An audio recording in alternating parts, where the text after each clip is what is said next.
Welcome to the Encore Audio Archives YouTube channel. I'm Taper Dave, and this is my channel. I've uploaded hundreds of talks here that I've recorded at meetings in West LA, and I've also recorded conventions starting in 2013. I've got a bunch of those up. And Walt and Mary Murray, the original owners of Encore Audio Archives, started the company in the 80s, and Walt recorded Joe and Charlie's and a bunch of stuff down in Vista, California. My sobriety date is June 20th of 1994.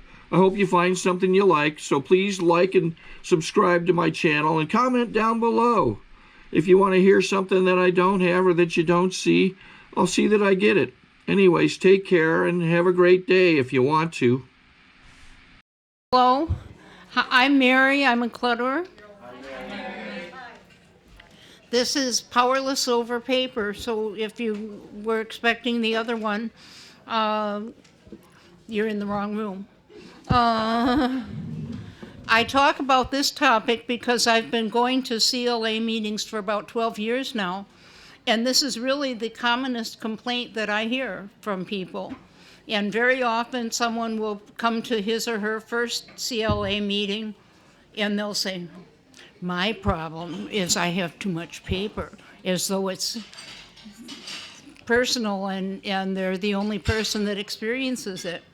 And almost everyone, it turns out, has too much paper in his or her life. It's a source of mental confusion and shame, of, one could say, powerlessness. And I don't mean this just for the sake of alliteration, powerless over paper. I mean gut level powerlessness. I am powerless over the amount of paper that comes into my life, and there's no getting around that. Step one says we admitted we were powerless over clutter, that our lives had become unmanageable.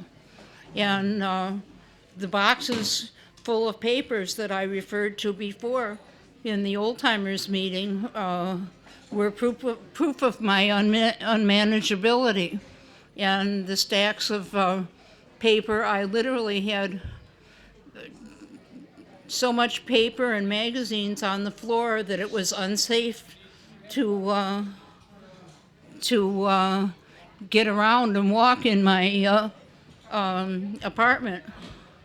Are we all settled in now? No? Well, one thing that I would say is that if you are in the wrong room, it's an hour out of your life, 45 minutes out of your life.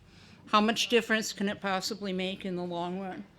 That's kind of the attitude that I take toward clutter in general. But what is powerlessness? It's not a matter of willpower. We know that. Without help, it is too much for us. But there is one who has all power, and that one is called the higher power. And you can call that power God or something else, or good orderly direction. That works too. As someone else mentioned earlier, to take any action, to take any steps in dealing with our paper clutter, we must first have awareness and action. Awareness and acceptance must come before action. Those are the AAAs, not AA. We must admit powerlessness and at a gut level accept that I am powerless over my paper clutter. And one way of working on this is by skipping ahead to the fourth step, actually, which is the inventory. And I have some specific strategies for looking at paper clutter. What categories of paper do you have in your life? Making a list is a good exercise, and you can use it later when you decide what you're going to do with each category. My list went from A to W. A, in this case, was AA, and because I had a lot of literature on that subject, and W was warranties. And it could also be W for weeding, because when I went through the folder of warranties that I had, it was like this thick, and it referred to objects that I no longer owned. You know, like 3 answering machines ago, or, but make a list from A to Z, or A to W if you prefer, and your list will have a lot of the same things as mine did. I find that going through the alphabet, it's like when you're trying to think of a name. If you go through the alphabet, you'll, when you get to the letter, you'll think of it. And so B is for banking records, C is for catalogs, and on through the alphabet down to N for newspapers and M for magazines, which are 2 very big categories of people who have trouble with paper. But others will vary depending on what you're into. For instance, I couldn't put just Clutter'S Anonymous in my filing system. I have to have CLA Clutter-Free Day, CLA Literature Committee, CLA WSO, and I went paperless for this convention. I attended all the planning meetings, but I didn't print out all the forms. I just trusted that seeing it in email would be enough, and that I wouldn't need to have the paper in front of me. And so far, it's worked out pretty well. But yours could be different. You might be job hunting, in which case you might have job leads, resumes, cover letters sent out, replies received, etc. But depending on that's why it's good to do an inventory of your paper. Let me say a little bit about important documents, which does not mean yesterday's newspaper. It means things that you will keep more or less forever. Birth certificates, marriage licenses, divorce papers if applicable. In my case, they were applicable. Your passport and so forth. Now, tax records are not something that you keep forever. Everybody has a tendency to think that you should keep tax records forever, but the IRS says 3 years is what you need to keep. Yep. The IRS says 3 years. Now, if you've gotten audited, you're going to have to hold on to it as long as they're investigating you, but that's what their literature says. Stock certificates you probably shouldn't keep at home anyway. You should keep them in a safe deposit box or a safe. Back to the inventory. Look at what you have trouble dealing with and why. And I'd give the example of, in my case, newspapers and magazines. In my case, this was a case of information gluttony. I just needed to know. I wanted to be a know-it-all. And it took me a while to admit that, but it's true. And that's just my nature. And I think I've always wanted to be a know-it-all. I remember my first dramatic role was in 4th grade. I played the Thorndike-Bernhardt Dictionary. And I had this big box that made the dictionary over me. And I think I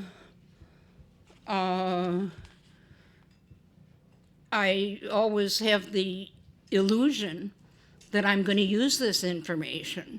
Now, for many years, I was writing for publication, and every time I got an article idea, I would start researching it and researching it to death. And I would have folders and folders of research on whatever subject. And then I would have my query letters and my rejection letters. And so I kept, when I dug a little deeper, I found that I have something that's been called magical thinking. That if I have every book and article on, let's say, for instance, clutter, that I would have what it takes to have power over my clutter. But this is an illusion. This is not true. I don't have power over clutter. Or the example of if I have all the articles and handouts on a particular disease, maybe I think I won't get the disease.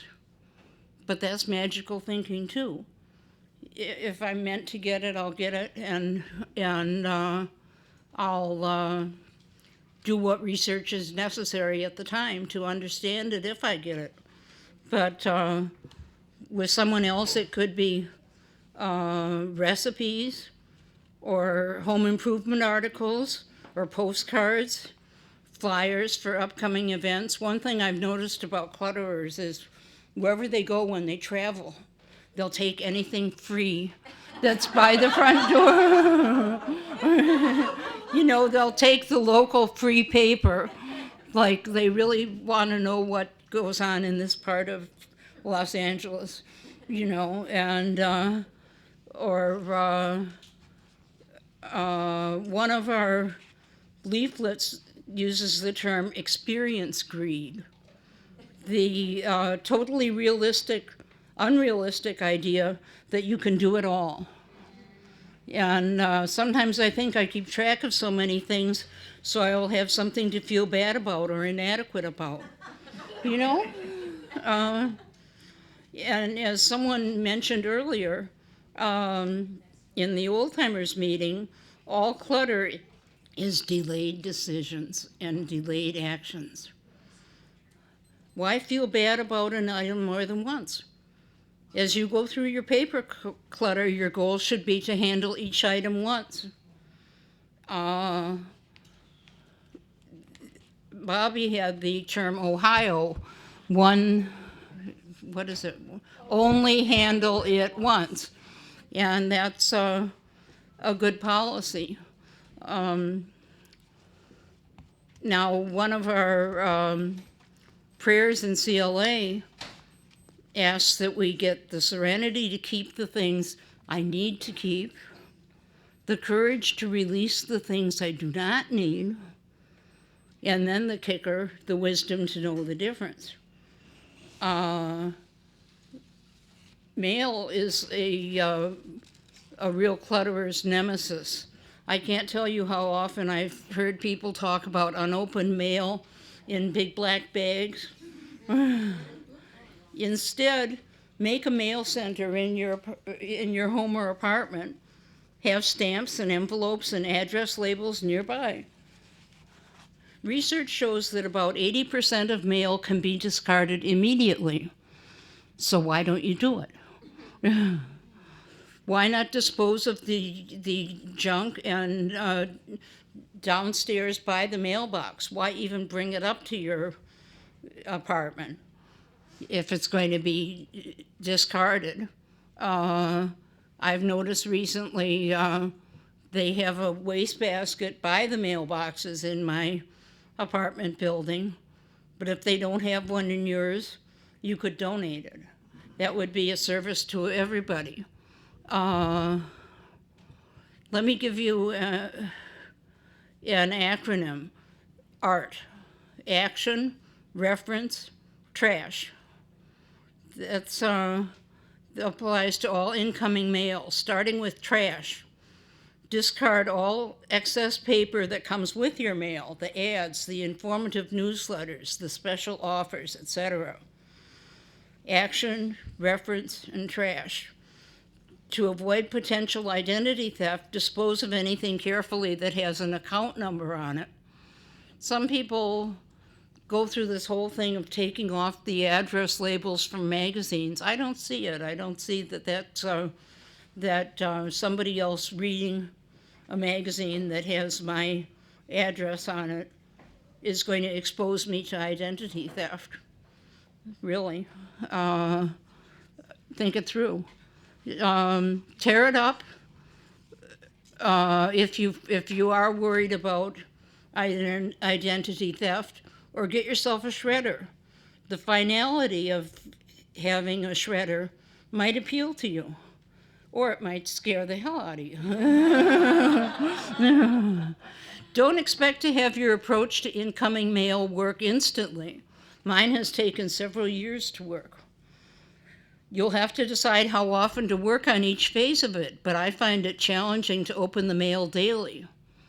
I keep this mail tray, and I try very hard to tackle it once a week, and that's about as often as I do it, because otherwise, if it goes even 2 weeks, it'd be like that. And I know this is a common problem. Similar with paying bills, filling out forms and filing stuff. That's the action part of the acronym. Bill paying, you might want to consider paying bills online. I pay everything except my maintenance online, and charitable contributions I still do by check because I haven't found a way to do that online. I think there is a way you can look up the payee and they have a number, and you can add that to your payment list on your bank. Of course, now that I have everything all automated, well, two things with Chase Bank. I went to Chase Bank a week ago and put my card in to make a withdrawal, and it came up, happy birthday. And I thought, isn't that sweet, you know? But then the next day, I heard how Chase Bank had been hacked and 85 million accounts had been compromised. So I don't know how thrilled I am that they remembered my birthday. But have a place designated in your home for bills to be paid. I have a plastic divider thingy, and I have the categories bills, charities, tax deductible, and what else? There's some other category there, but it might be, I think those are the main ones. Now, charities will send you something once a week. That's a given. And file the newest appeal and discard the old ones. You don't need to have 15 entreaties from the poor little Indians at St. Joseph's. You know, I'm sure you hear from them as well as I do. Or the people from Smile Train or Food for the Poor. And here I'd like to mention, although it doesn't have anything to do with clutter, you can go to an online site called Charity Navigator if you want to know if a charity has a good record in dealing with its funds. And in, some charities sound very good, but they have tremendous overhead, and they don't really put a high percentage of the money into directly helping people. And so Charity Navigator is a good site for looking up charities.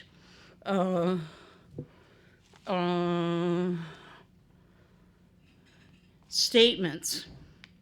That'd be like medical benefits, bank statements. If you really need to keep them, file them in a 3-ring binder or in folders. As you can see, you will have to have a number of different action centers in your home. This is where the list of categories will be useful. Now, specific strategies for newspapers and magazines, since those were my nemesis. And you'll probably have to deal with a backlog, as I did, as well as devising a strategy for going forward. Know why you're keeping newspapers or magazines. Are you really just following a couple of subjects? Can you go through the backlog and clip just the relevant articles? Or could you start fresh and recycle all the old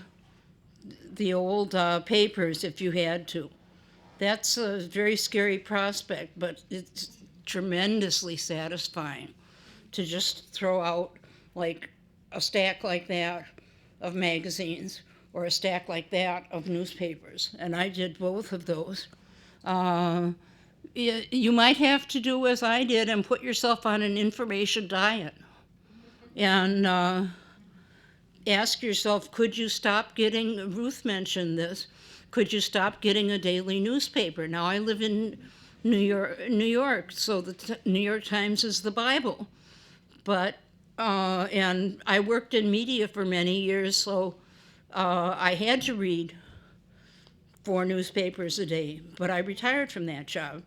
I don't need to read all those newspapers. And there's always another way of getting at the information.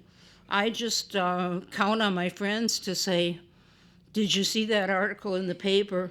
And they don't even say in the Times, they say in the paper. That's with a capital T and a capital P, you know, the paper. But you could read it online.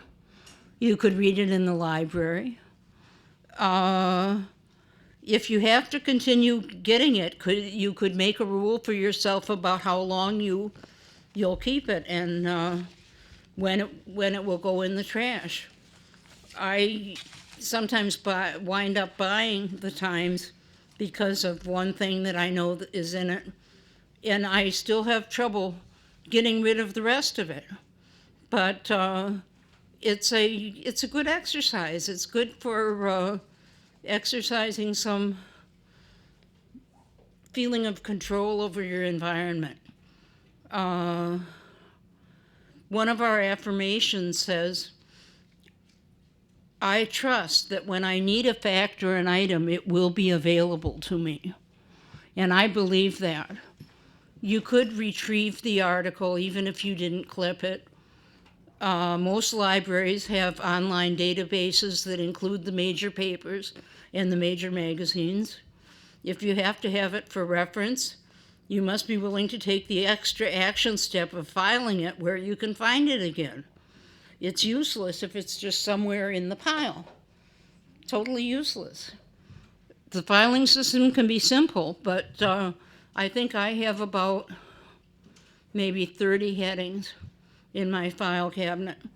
But you have to invest the time to keep up with it. Magazines, look at whether you actually read them or not. I found that I was getting these magazines and I didn't really read them. I finally let go of the New Yorker and it hurt my heart. And every offer I get from them to get it again, I'm tempted. But the fact is I don't have time to read the New Yorker. I just don't.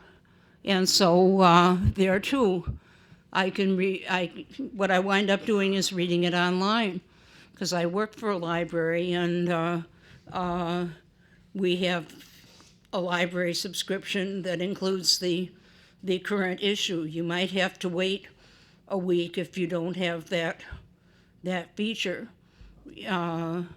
But everything eventually, I shouldn't say everything, but almost everything eventually does get online.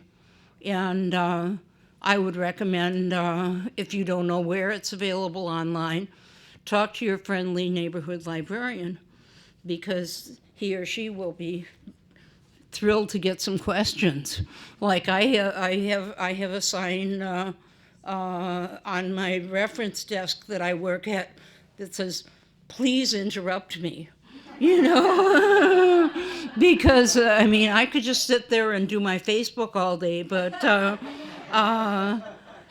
you know, librarians are there to dispense information, so use them. You have to if you have to keep back issues, you should definitely set a cutoff date, like 6 months or a year. And you'll have to decide whether to tear out the articles you want or file them, or keep the magazines intact with an index on the front and little post-its or flags inside on the articles. You can tear out the ads if you want to keep the stack manageable. Except there too, I feel guilty because I take my magazines down to the laundry room library, and so I feel it wouldn't be fair to them to tear the ads out, you know, because they might want to know this new L'Oreal product, you know. And so I don't follow my own advice and take the ads out. But we do have a little library in my laundry room, in each of the laundry rooms of the complex where I live. And so that's where I dispose of magazines. Some libraries will take magazines. Most times when the issue comes up, can I give it to the library? Most times the answer is, we'd really rather you didn't. You know, we have a budget to get the things we need to subscribe to and need to buy. And it takes, people don't realize that you have to process anything that you take in. And, you know, put the little stamps on them, and put the little card holder things in the back. And plus, probably what you're getting rid of for a reason. And and you should get rid of. And again, that can be very hard. It can be very hard to get rid of things. Maybe we could hold that to the end. I'm going to wind up real soon now. Coupons. Don't ever keep the whole flyer of coupons. Clip out what you will really use and put them in envelopes to take along when you shop. Catalogs. Keep only the latest one. Get off mailing lists. Call the companies. Write the Direct Marketing Association, and they will take you off the mailing list of all the catalogs that participate in that association. There will still be some stragglers. To opt out of credit card offers, you can call 888-5-OPT-OUT. 888-5-OPT-OUT, OPTOUT. Tell magazines not to sell your name. Look for the statement, "We share our subscribers' addresses," etc. And write to the address and tell them not to share your information. I wanted to tell you about my latest project, which is still related to paper clutter, but it's very daunting, and that's photographs.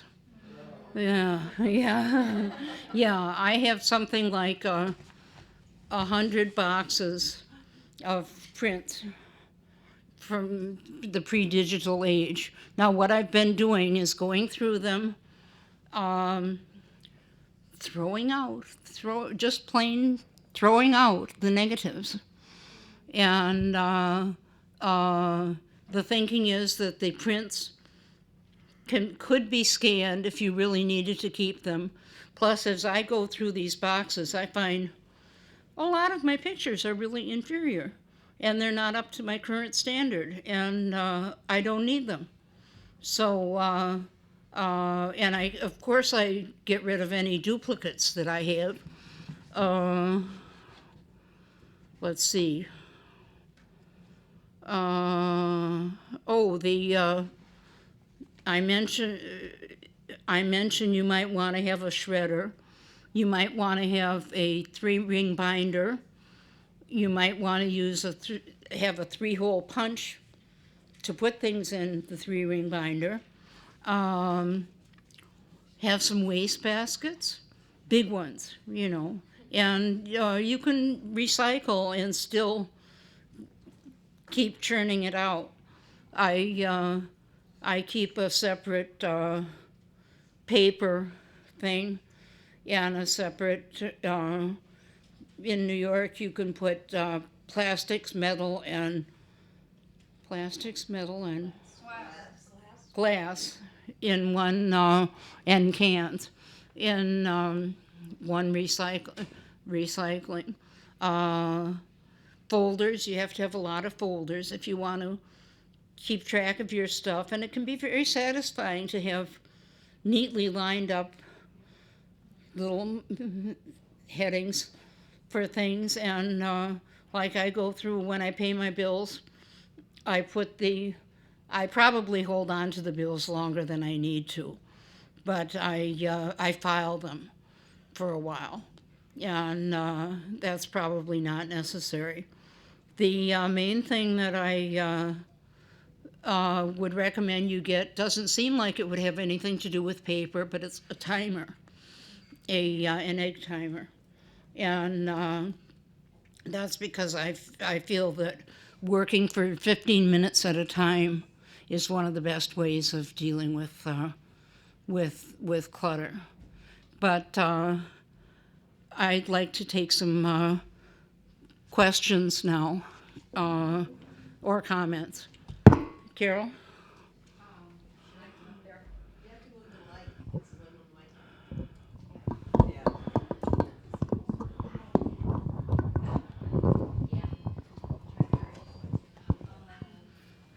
Carol is coming to the podium. Here's Carol. Hi, I have a couple of things about the mail. Carol, get away from your Oh, sorry. machine and back to you. About the mail that. You got the speakers right above you. Step back. You have to step back. Go behind the table. Stand on your head. Am I okay here? Still whining. Mary mentioned mail, and what I found that I started to have to do was date my mail when I opened it, not the day that I necessarily got it, because sometimes I leave it in the mailbox a couple of days. That gave me an idea. If there was an offer inside, I would know if it was overdue. If there was a bill inside, I would know if I was late paying it. I would know when I got it. So that's been very helpful to me. How come yours didn't whine? I'm not a whiner. I wanted to ask Mary, do you consider books to be paper clutter? Because I have a ton of books, and I can't pass a bookstore without buying something. Well, I consider books the last frontier. Obviously, I'm a librarian, so I can't completely go cold turkey on books. But yes, it's like paper clutter. I haven't ever tackled it as methodically as, for instance, I'm doing now with my photographs. But when I discard books, my criterion is, am I still interested in this subject? Maybe I once was, but am I still? And is this really up-to-date information anymore? And then there's the classic, when was the last time I looked at it? you know, and usually the answer is between, well, like my sister came to my place once and she said, she looked, I have this wall that's all bookcases. She said, this place is an homage to the 70s.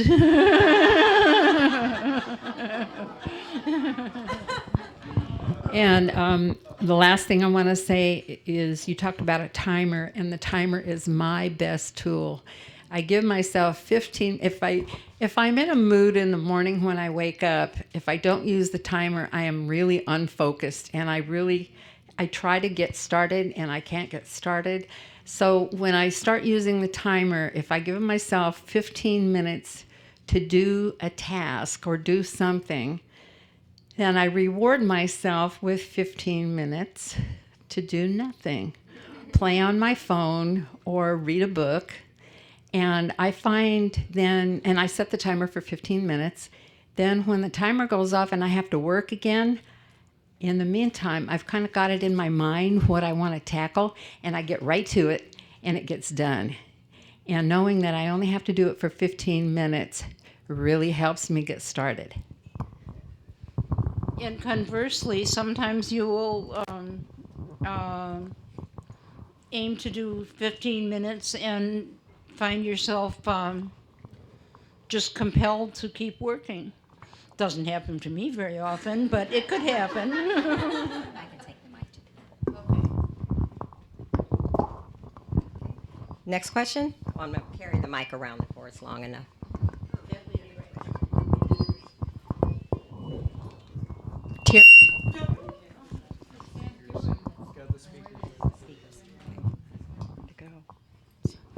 This is Terry. It's not doing it now. With regard to books, my library and perhaps your library has a book sale, which they do accept any of the books that we take, and it's a phenomenal benefit to the library to be able to, the friends of the library in my case. They also take magazines, which they sell as what they call ephemera, so it might be 5 magazines for 20 cents or something. But that's. I also found. 2 weeks ago, I noticed that recently I added the number of years I'm likely to have left in my life, and it helped me put a perspective on the books I'm actually going to read, particularly fiction books. You know, if I haven't gotten that one on the yes, genuinely I want to read that, it's not worth it. And so I started tossing out some of those. And that, once you do something like that, you'll buy less books too.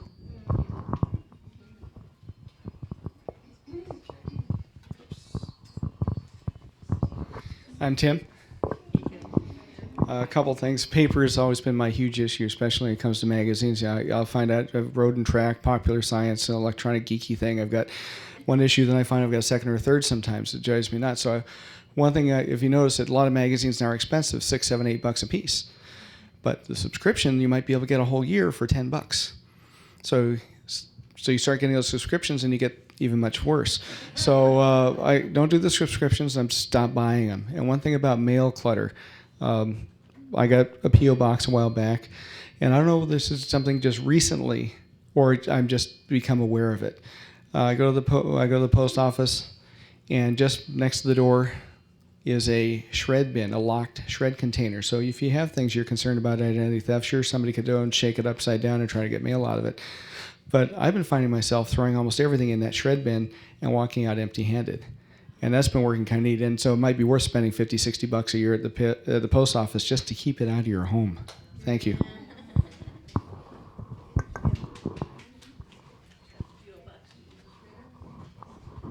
Hi, I spent the first 36 years of my life in New York City, so I don't need a mic. Okay.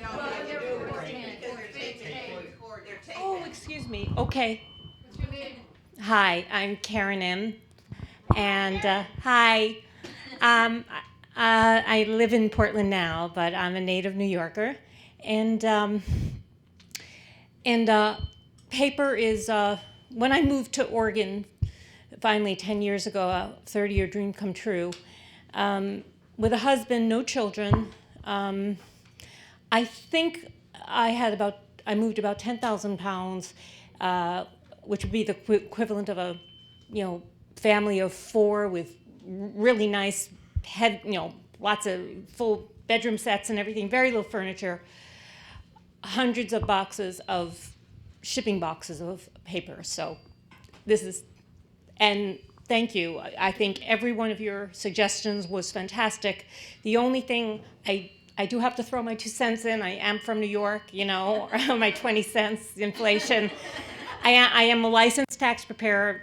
That's not a big deal in Oregon. And I've also had an ongoing nightmare with the IRS. The nightmare is 90% over, but even 10% left is, if it's the IRS, you don't want that. You don't want them in your life.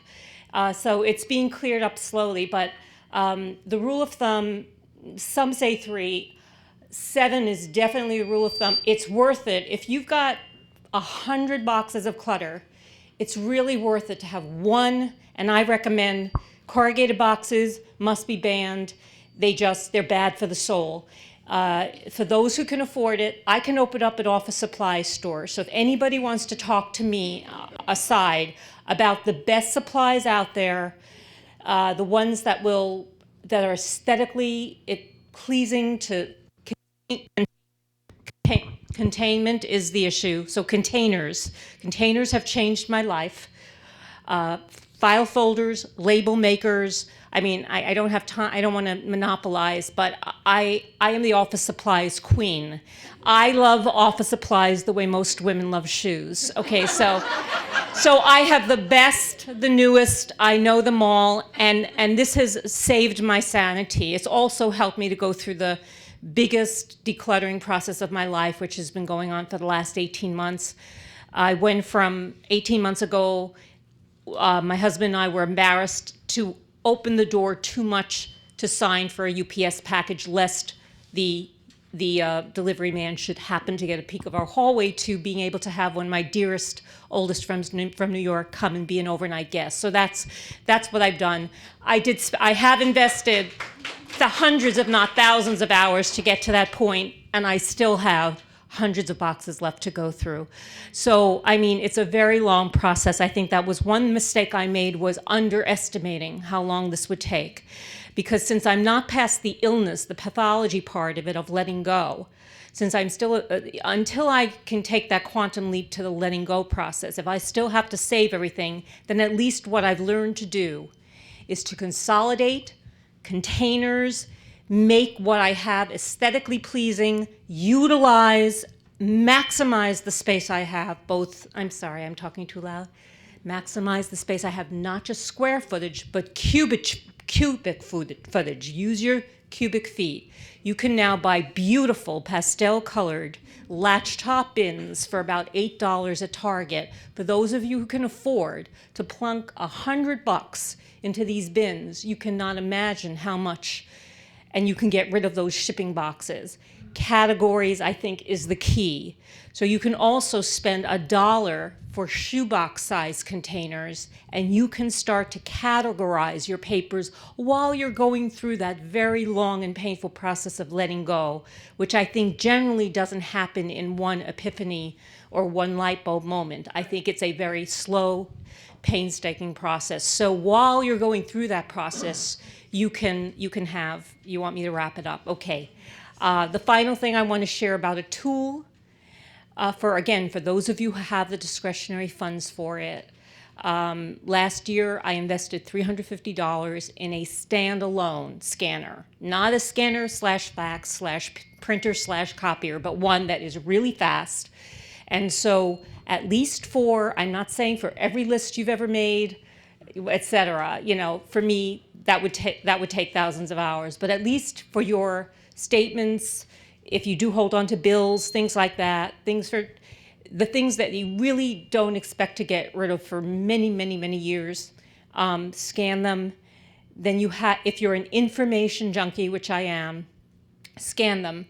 And if I could just throw in one more suggestion, smiley face stickers. Okay, this is how I avoid keeping 72-page local newspapers, because I have to pick up every handout out there. I sit in the car, which is where I can concentrate. I can't concentrate in my house because there's too much clutter. And I go through a local paper and I find out about 5 great things important I didn't know about. So I bring in the paper and I save 72 pages when all I needed was maybe 4 pages of that. If I have smiley stickers in my car and in my house, the minute that I spot that ad or article, just put a sticky on it, then bring it into the house. Then very soon afterwards, go through it, pull those pages, but then you don't have to try to even remember why you saved it. You've already pinned the article or the thing you want to save. You've got it marked with a sticker, smiley face stickers. And smiley face just because, you know, you should reward yourself, and it's something to smile about. So thank you.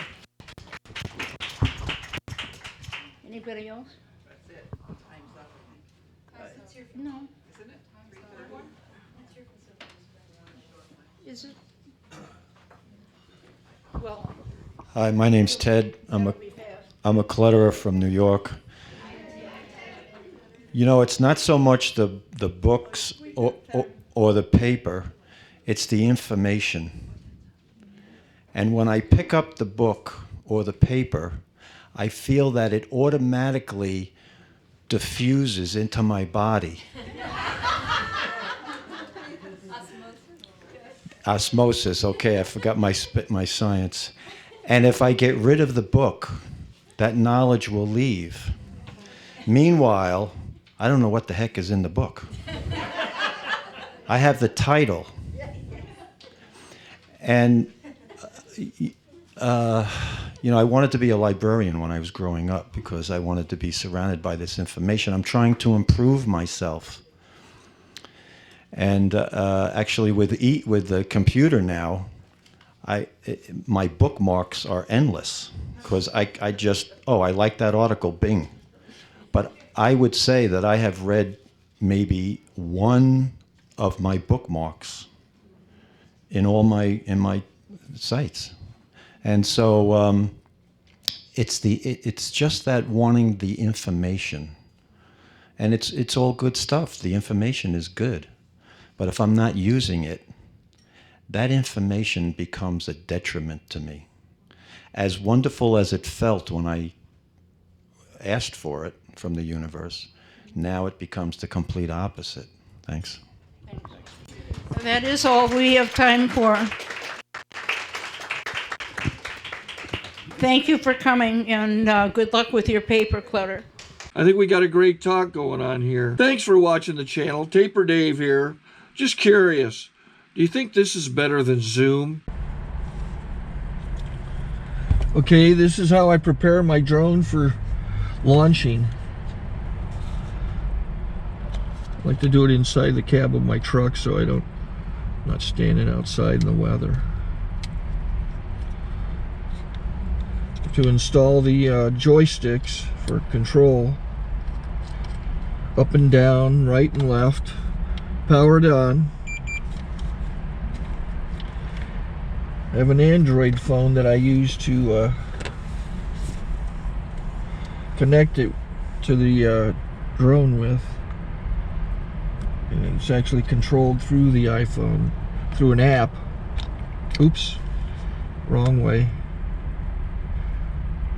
It's actually controlled through the iPhone, or through this Android phone, through the app. It's actually controlled through the Android phone, through an app, and you connect it through this short connection right here.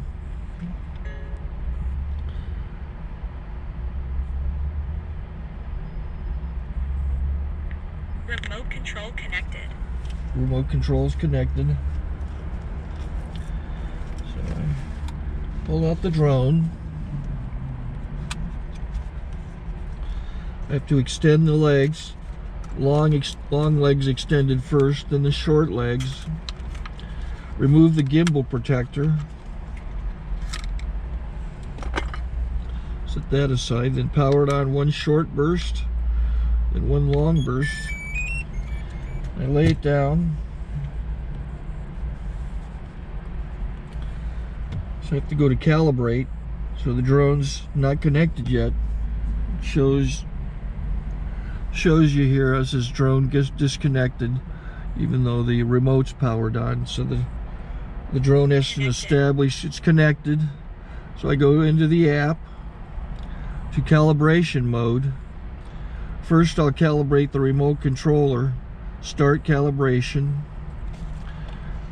Out, in, oop, out, in, up, down, and then this little wheel is to control the gimbal. So it's calibrated. Go to gimbal calibration, start calibration, and then it calibrates the gimbal. I don't know if that shows up. The gimbal's moving all over the place. Changes, you can see it on the video. And I'm calibrated to take off. It's acquired 7 satellites at the moment. There are 26 satellites up in the sky, which it has to acquire before you can take off. So it's connected. It's got enough satellites. This is white.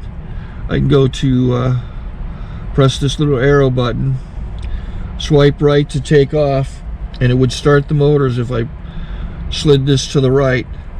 But I'll wait till I get outside. Don't want to do it inside.